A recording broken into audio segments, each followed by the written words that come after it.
All right, I think I figured it out. I didn't want to have to redo that entire phenology video just for this, but I think I know what I'm doing now. There's a couple little things I wanted to show you. So if I can click out of that, pull this up. So here is one. This is the Junco Migration map. So we play this, you can see how they migrate. So this, let's go back to about where we're at now. So this is March 14th. So you can see the density of where the Juncos are. So just entering Minnesota, and then you can watch where they end up through the rest of the year. So they spend most of the time way up in northern Canada. And then in the fall, make their way back down to see us. And you can see that Minnesota is really, or central Minnesota, where we are, is really the top of their migration. And then we can look at the woodcock. Bam. So here we are. This is January, so you can see in the winter where they were at. So the woodcock migrate up, spend a lot of time more in northeastern Minnesota, and then head back south for the winter. The other thing I wanted to show you, see if I can get rid of this, get rid of that. If we open up Stellarium, especially for your 8th graders, we're just doing astronomy. This was kind of a cool thing this morning.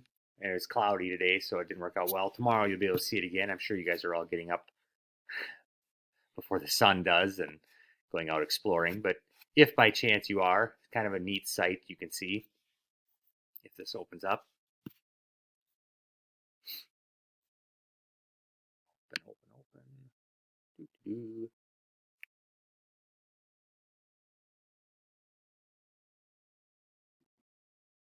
And here we go. So let's back this up to about 6:30 or 7 o'clock this morning. But kind of an interesting situation. Here we can see the moon, which is pretty easy to spot. And just looking at the moon, whoa, don't zoom so far. You can see that we are in a, anyone, waning crescent phase. But next to the moon, the two bright stars that you see right above it are Mars and Jupiter, and then Saturn off to the left. Like always, we can zoom in on these so you can see them up close. So this was at about 5:45 this morning. Oops. And then if we waited, got a little closer to sunrise, one more appears. So there was Mercury. So this is at about 6:30. So right before the sun came up, you could have, along with the moon, seen Mars, Jupiter, Saturn, and Mercury in the sky if you look to the southeast. So there's your little astronomy lesson for the day. Again, I hope everything's going well for everyone. I lost my clicker here. Good luck navigating your stay at home today, and hopefully I'll get a chance to see you guys soon. All right, goodbye.